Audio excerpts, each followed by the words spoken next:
Okay, next up we've got an all-time classic, Leonard Skynyrd, pronounced Leonard Skynyrd.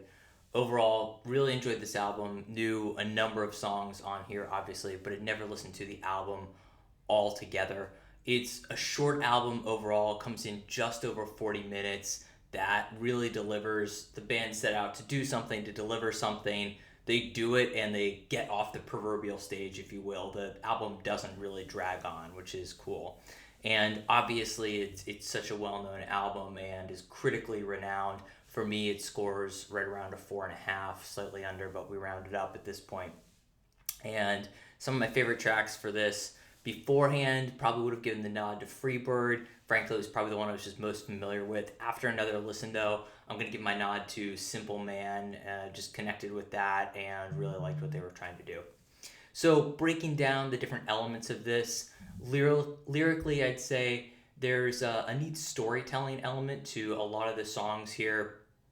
And some of the lyrics in general, they're not all that sophisticated, but deliver a relatively simple, straightforward message, which I think works pretty well for the album. And the storytelling element works well across the number of songs, and definitely works with the southern rock feel to it and bordering on country, if you will.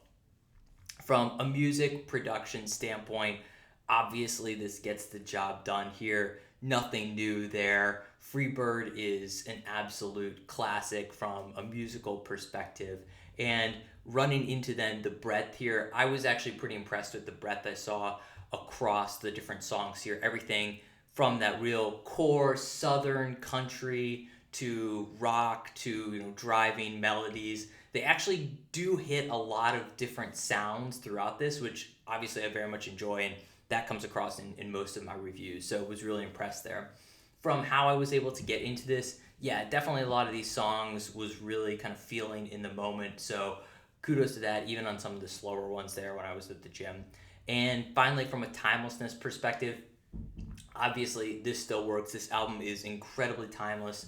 Was released in 74, so that's almost 50 years ago at this point, and could easily be released today without any issue. So look, I'm reviewing a classic album here. It totally checked the box. I was glad I went through the experience of doing it, and it is kind of crazy looking back on this album and just this number of songs that are on there relative to the total number of tracks that are on the album. So just hit after hit, that all in all works pretty well together.